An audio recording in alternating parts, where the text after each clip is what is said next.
Hey St. Elmo's Fire, you asked, and now I'm about to answer your questions for the small YouTuber tag.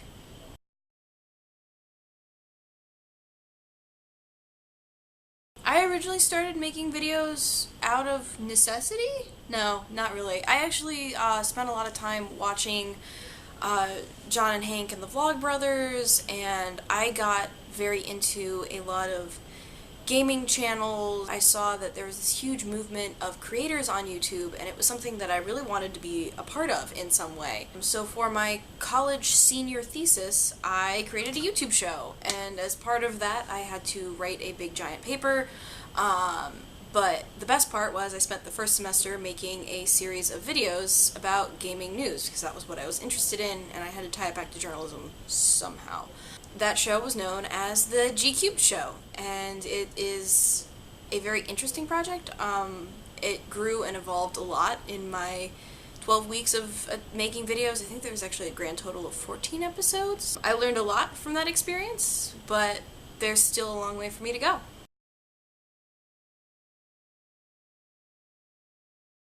So I've been on YouTube for, I guess, almost 2 years now. Started off with G-Cubed in 2014, or fall of 2013 actually. Did that for 6-ish months, kind of took a hiatus from YouTube for a little bit, and then started producing videos with invisiblegamer.net. It was a site that I was already writing gaming content for, but I wasn't doing a whole lot writing-wise. I originally was supposed to be a features article writer, and I wasn't getting very far on that. So I suggested switching to video content, and I'm actually still, to this day, their video content person, which means I make videos. So I started a show called Kicked, which is me highlighting some of the really cool Kickstarters that are out there. So I try to do that final push for some really cool campaigns that just need to hit their goal or meet a big stretch goal or something like that. And I try to highlight things that I haven't seen a whole lot of coverage for in the gaming media, and just trying to not highlight ones that are maybe like big name creators, but kind of help out the little guys in a way. It started as just video games, and it's now expanded into other forms of gaming, which has been really cool. I've found some really awesome Kickstarters that way, and probably backed a few too many. But otherwise, that's pretty much all I do on the YouTubing front.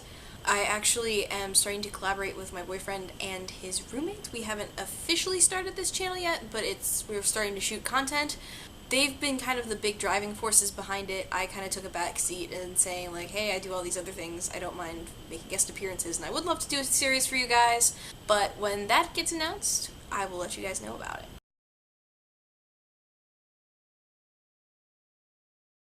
I actually really hate, this reminds me of an interview question.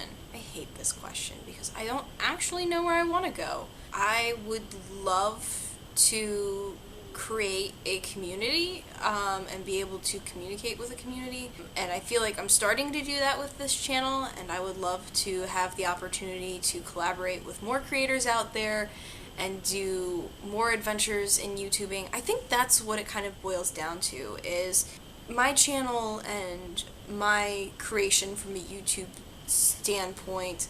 I would love to have a community around that, and I think that it has always been the appeal of YouTube to me. I'm not always the commenter. I actually participate in YouTube communities on platforms other than YouTube, mostly through Tumblr. So I think having that community and being able to celebrate and be a part of something would be really awesome for me to hit in 5 years.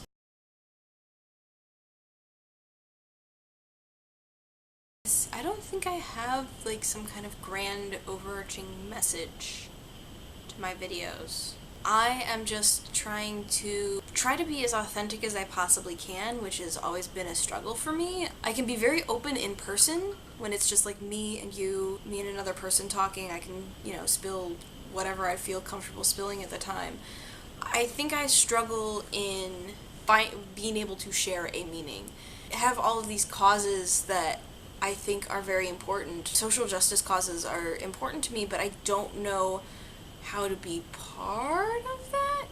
So I want to promote things, but I'm not very good at self-promotion, and I'm also extremely conflict avoidant, which is a huge fear for me in bringing up certain issues, because I know they are hot button issues that cause a lot of controversy, and I basically dodge things because I don't want to start screaming, whether in person or on the internet. That doesn't contribute to that question at all. That's like a whole nother video. We'll come back to that video. I guess for me, the message I'm trying to get across is slowly learning how to be authentic, if that makes sense.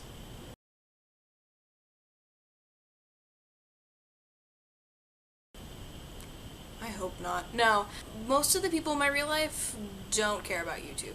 They'll watch videos that are popular or funny or happen to scroll across their Facebook feeds, but the YouTube culture and community is very foreign to them and they have no desire to learn about it. So I don't see anyone accidentally stumbling across my channel.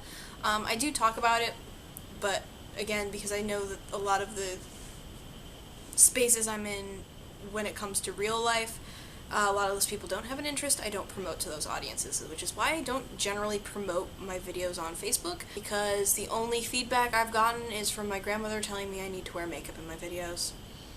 I hate wearing makeup.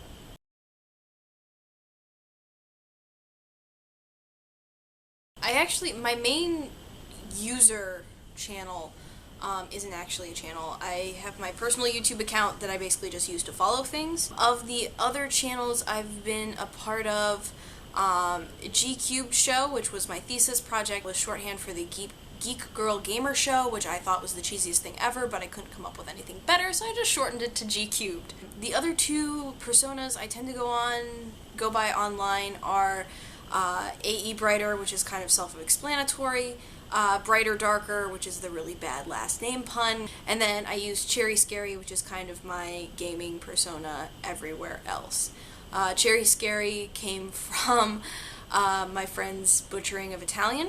I had decided that I was sick of the last name puns, so I changed my gamer tag on League of Legends to Chiaroscura, which in Italian is Brighter Darker, and no one could pronounce it, so they started calling me Cherry Scary instead, and it stuck. I still actually want to create a Cherry Scary channel that would, again, probably be focused on some aspect of nerddom, gaming most likely. I just haven't figured out what I want to do with that yet.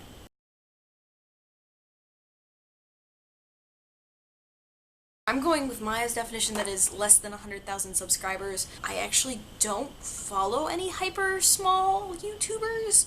Most of my YouTube subscriptions are focused on hobbies that I'm interested in, so a lot of those channels are recommended to me and I just stumble upon them through recommendations, and YouTube doesn't tend to recommend a whole lot of small YouTubers. But I've discovered some really cool things through those feeds, which I really enjoy.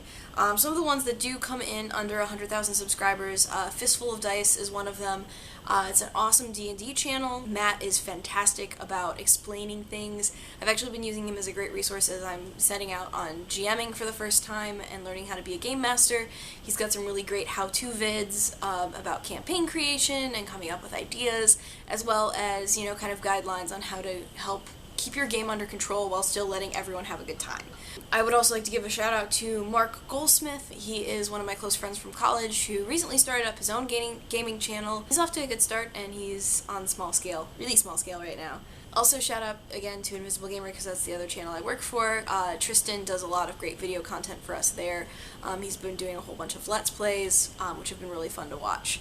And then finally, shout out to Matt Lees. I discovered Matt through the website Shut Up and Sit Down, which is a fantastic tabletop gaming site. So if you're interested in board games, card games, and everything in between, that is a place I highly recommend checking out. But he has his own channel where he kind of skewers gamer culture and occasionally does a podcast, and it's just usually a lot of fun to watch.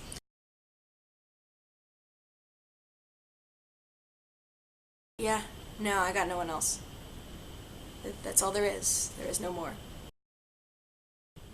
One other note, while I'm thinking of it, I moved apartments. I'm actually not filming at my apartment right now because my apartment's still a mess. Once that gets sorted out, I will probably shoot my next video and give you guys a quick tour of the new digs, which will be really kind of fun because I really like my new place. It's kind of nice living in an apartment that just, I don't know, it feels a little more homey. I really like it better. So yay moving, yay new things, and hopefully I'll be able to show you guys that in a future video very soon. We have more debt, more student loan debt than other generations have had, and the economy hasn't been in a great place